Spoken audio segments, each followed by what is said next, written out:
നമസ്കാരം, എല്ലാവർക്കും പുതിയൊരു വീഡിയോയിലേക്ക് സ്വാഗതം. കൂലിയുടെ വിശേഷങ്ങളാണ്. 2 മണിക്കൂർ 47 മിനിറ്റ് ദൈർഘ്യമുള്ള സിനിമ.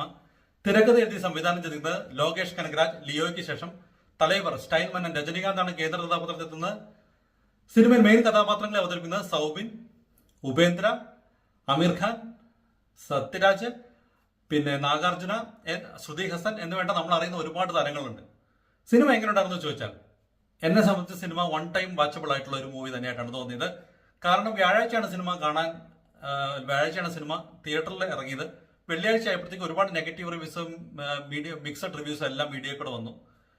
അപ്പോൾ ലോകേഷിന്റെ പടങ്ങൾക്ക് കേരളത്തിലുള്ള ഒരു അക്സെപ്റ്റൻസ് ഒരു മലയാളി ഡയറക്ടർക്ക് പോലും കിട്ടാത്ത അത്രയും വലിയ അക്സെപ്റ്റൻസ് ആണ് കിട്ടുന്നത്. കാരണം അതിന്റെ പുള്ളിയുടെ തിരക്കഥയിലുള്ള ഒരു ബ്രില്യൻസും എടുക്കുന്നതിന്റെ ഒരു ബ്രില്യൻസും. അപ്പൊ ആളുകൾ ഹ്യൂജ് എക്സ്പെക്ടേഷൻസുമായിട്ടാണ് ഈ സിനിമ കാണാൻ പോയിട്ടുണ്ടാവുക. ഇത് LCUലല്ല, അല്ലെങ്കിൽ ലോകേഷ് സിനിമാറ്റിക് യൂണിവേഴ്സിലുള്ള പടമല്ല എന്ന് പറഞ്ഞാലും സ്വാഭാവികമായിട്ടും ലോകേഷിന്റെ സിനിമയ്ക്ക് മലയാളത്തിൽ വൻ അക്സെപ്റ്റൻസ് ഉണ്ട്. ഞാൻ മലയാളത്തിലെ കാര്യം മാത്രമാണ് പറഞ്ഞപ്പോൾ. അപ്പൊ ബാക്കിയുള്ള സ്ഥലത്തെല്ലാം ഇതൊരു ആവറേജ് അല്ലെങ്കിൽ എബോ ആവറേജ് റിവ്യൂസ് ആണ്. 3-4 ദിവസം കഴിഞ്ഞ ശേഷം ഇപ്പൊ കിട്ടിക്കൊണ്ടിരിക്കുന്ന റിവ്യൂ. ഫസ്റ്റ് ദിവസങ്ങളിലെല്ലാം വളരെ നെഗറ്റീവ് റിവ്യൂ കണ്ട് വെള്ളിയാഴ്ച സിനിമ കാണാൻ കയറിയ ഞാൻ എന്നെ സംബന്ധിച്ച് ഈ സിനിമ വൺ ടൈം വാച്ചബിൾ ആയിട്ടുള്ള ഒരു സിനിമ തന്നെയായിട്ടാണ് എനിക്ക് തോന്നിയത്. പോസിറ്റീവ്സ് ആയിട്ട് എനിക്ക് ആദ്യമായിട്ട് തോന്നിയത് സിനിമ എൻഗേജിങ് ആണ്. സിനിമ ടുവേർഡ്സ് ദ എൻഡ് വരെ, അവസാനമുള്ള പ്രശ്നങ്ങളൊക്കെ ഞാൻ പറയാം, മൂവ് ചെയ്യുന്നുണ്ട്. നമ്മൾ ഒരിക്കലും ഇതെന്താണ് ബോറടിപ്പിക്കുന്ന രീതിയിലുള്ള ഒരു സംഭവങ്ങളൊന്നും ഉണ്ടായിരുന്നില്ല. പിന്നെ രണ്ടാമത് എനിക്ക് എടുത്തു പറയേണ്ടത് തോന്നുന്നത് തലവരുടെ പെർഫോമൻസ് ആണ്. ഈ പ്രായത്തിലും ആ മനുഷ്യൻ എടുക്കുന്ന എഫേർട്ടും ഡെഫിനറ്റ്ലി ചെറുപ്പകാലം എല്ലാം കാണിച്ചപ്പോൾ നല്ല രസമായിട്ട് ചെയ്ത പോലെ എനിക്ക് തോന്നി. പിന്നെ ഒരു അടുത്ത പോസിറ്റീവായിട്ട് എനിക്ക് തോന്നിയത് സൗബിന്റെ പെർഫോമൻസ് ആണ്. സൗബിൻ ഭയങ്കര സ്ട്രോങ് ആയിട്ടുള്ള അല്ലെങ്കിൽ ഭയങ്കര മച്ചുവേർഡ് ആയിട്ടുള്ള ഒരു ആക്ടിംഗ് ആയിരുന്നു. അതിന്റെ സൈക്കോ പരിപാടികളൊക്കെ ചെയ്ത് കൊണ്ടുവരാനൊക്കെ നല്ല രസമായിട്ട് ചെയ്ത പോലെ എനിക്ക് തോന്നി. ഇനി ഇതൊക്കെയാണ് ഇതിന്റെ പോസിറ്റീവ്സ്. നെഗറ്റീവ്സ് ആണ് സത്യം പറഞ്ഞാൽ എനിക്ക് പോസിറ്റീവ്സിനേക്കാളും കുറച്ച് കൂടുതലായിട്ട് തോന്നിയത്. ഒന്നാമത്തെ പ്രശ്നം വെച്ചാൽ ലോകേഷിന്റെ സ്ക്രിപ്റ്റിലെല്ലാം ഉള്ള ഒരു സോളിഡ് ആയിട്ടുള്ള ഒരു ക്രാഫ്റ്റ്, ആ ഒരു സംഭവം ഇതിനകത്ത് ഫീൽ ചെയ്തില്ല. പല കാര്യങ്ങളിലും റീവർക്ക് ചെയ്യേണ്ടതായിരുന്നു എന്ന് എനിക്ക് തോന്നിപ്പോയി. 5000 കോടി രൂപയുടെ ഗോൾഡ് സ്മഗ്ലിംഗ് പരിപാടി അല്ലെങ്കിൽ വാച്ചിന്റെ പരിപാടികളെല്ലാം നടത്തുന്ന ഈ എക്സ്പോർട്ട് പരിപാടികൾ നടത്തുന്ന ഈ വില്ലന്മാർക്ക് ആളുകളെ കൊല്ലുമ്പോൾ ഡെഡ് ബോഡി എങ്ങനെ ഒളിപ്പിക്കണമെന്ന് അല്ലെങ്കിൽ അവിടെ കണ്ടുപിടിക്കുന്ന സൊല്യൂഷൻ വളരെ ഇമ്മച്ചുവേർഡ് ആയിട്ടുള്ള ഒരു കാര്യമായിട്ടാണ് എനിക്ക് തോന്നിയത്. ഒരു കസേരയിൽ എടുത്ത് ബേൺ ചെയ്യിക്കുന്ന കാര്യമൊക്കെ കുറച്ച് അത് അത്രയും കണക്ട് ആയില്ല. അത് എന്തുകൊണ്ട് ലോകേഷ് അങ്ങനെ ചിന്തിച്ചു, അതിൽ എന്തോ റീവർക്ക് ചെയ്തില്ല എന്നുള്ളത് എനിക്ക് ഇപ്പോഴും പിടിയിട്ടില്ല. പിന്നെ ഇതിനകത്ത് ഒരു വളരെ ശക്തമായ കഥാപാത്രമുണ്ട്, ഒരു ഏജന്റ് ടീന പോലത്തെ ഒരു കഥാപാത്രം. ആ കഥാപാത്രം ഈ 5000 കോടി രൂപയുടെ ബിസിനസ് എല്ലാം നടത്തുന്ന ആളുടെ മകനെ ഫേക്ക് ആയിട്ട് പ്രേമിക്കുന്നുണ്ട്. അതിനുശേഷം ഈ 200 കോടി രൂപയുള്ള ആളുടെ പുറകെ പോകാനായിട്ട് 5000 കോടിയുള്ള ആളുടെ മകനെ പ്രേമിച്ചത് അവിടുന്ന് വഞ്ചിച്ച് ഇവിടെ വരുന്നതിന്റെ ലോജിക്കും എനിക്ക് പേഴ്സണലി പിടിയിട്ടില്ല.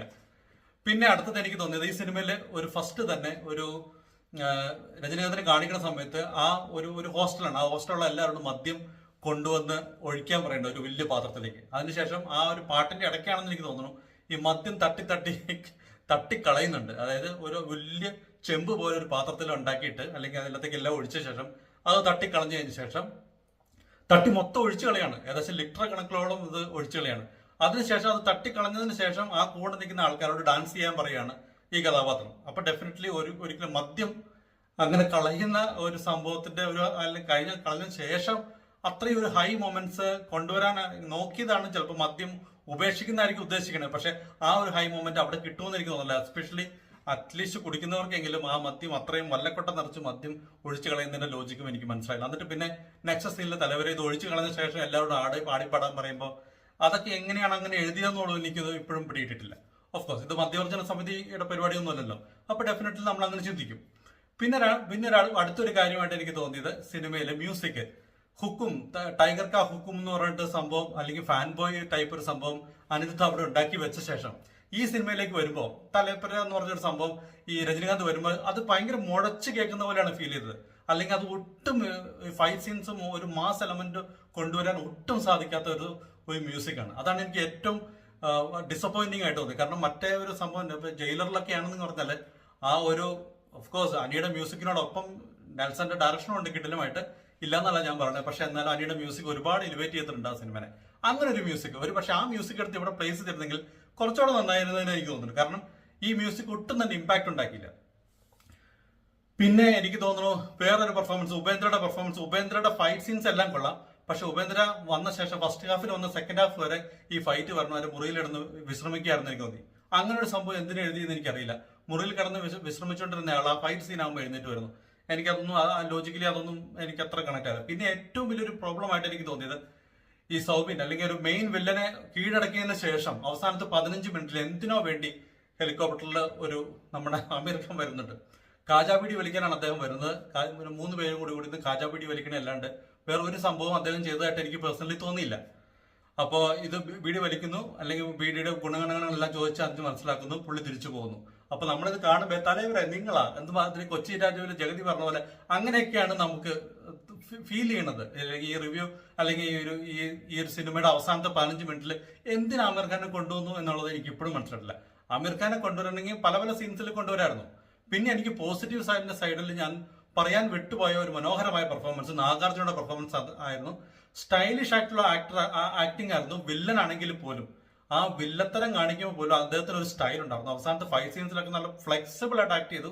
അത് ഞാൻ പോസിറ്റീവ്സിൽ പറയാൻ മറന്നുപോയി. ഇങ്ങനെ ഒരുപാട് നല്ല മൊമെന്റ്സ് ഉണ്ട്, എന്നാൽ ഒരുപാട് മോശം മൊമെന്റ്സ് അല്ലെങ്കിൽ ഹൈ തരാത്ത കുറെ മൊമെന്റ്സ് ഉണ്ട്. അതൊക്കെയാണ് സംഭവിച്ചു പോയത്. എന്നാൽ ഡാൻസിലൊക്കെ ആ ഒരു ഓറയൊക്കെ കണ്ടിന്യൂസ് ആയിട്ട് നിലനിർത്താൻ തലവർക്ക് സാധിച്ചിട്ടുണ്ട്. തലവരുടെ ചെറുപ്പകാലം കാണിക്കുന്നതൊക്കെ രസമായിട്ട് പുൾ ഓഫ് ചെയ്തിട്ടുണ്ട്. പിന്നെ ശ്രുതി ഹാസന്റെ ആക്ടിങ്ങും ഒരു നല്ല രസമായിട്ട് ഒരു പർട്ടിക്കുലർ സ്റ്റേജിലൊക്കെ വളരെ രസമായിട്ട് ആക്ട് ചെയ്ത് തോന്നുന്നു. തലവർ നമ്മുടെ സത്യരാജിനും അത്യാവശ്യം നല്ല റോളുണ്ട്. സത്യരാജ് നന്നായിട്ട് ചെയ്തു. സൗബിന്റെ പെർഫോമൻസ് ഞാൻ പറഞ്ഞു കിടിലമായിരുന്നു. അത് ഇത്രയൊക്കെയാണ് സിനിമയുടെ വിശേഷങ്ങൾ. സിനിമ ഒന്ന് കാണാനുണ്ട്. ഞാൻ പറഞ്ഞില്ല, ഞാൻ ചില സിനിമകളുടെ റിവ്യൂ പറയുമ്പോൾ ഞാൻ പറയാറുണ്ട് ഈ ലോജിക്കൽ കാര്യങ്ങളൊന്നും നോക്കണ്ട, സിനിമയായി കണ്ടാൽ മതി. ഇത് ഞാൻ ജസ്റ്റ് നെഗറ്റീവ്സ് പറഞ്ഞു എന്ന് മാത്രമേ ഉള്ളൂ. ഞാനത് അത് കൂടുതലായിട്ട് നോക്കാണ്ട് ഒരു ജസ്റ്റ് സാധാരണ പ്രേക്ഷകൻ എന്നുള്ള രീതിയിൽ ഞാൻ ആദ്യം തന്നെ പറഞ്ഞു ഒരു തവണ കാണാനുള്ള ഒരു സിനിമ തന്നെയാണ്. ഈ ട്രോള് പറയുന്ന അത്രയും വലിയൊരു പ്രശ്നങ്ങളൊന്നും സിനിമയിൽ കണ്ടില്ല ഞാൻ. അപ്പോൾ ഒന്ന് കണ്ടു നോക്കൂ, കണ്ടിട്ട് വിശേഷങ്ങൾ അറിയിക്കൂ. മറ്റൊരു സിനിമയുടെ വിശേഷമായിട്ട് വേറൊരു ദിവസം വരാം. Thank you for watching my videos and thank you for all the support and by.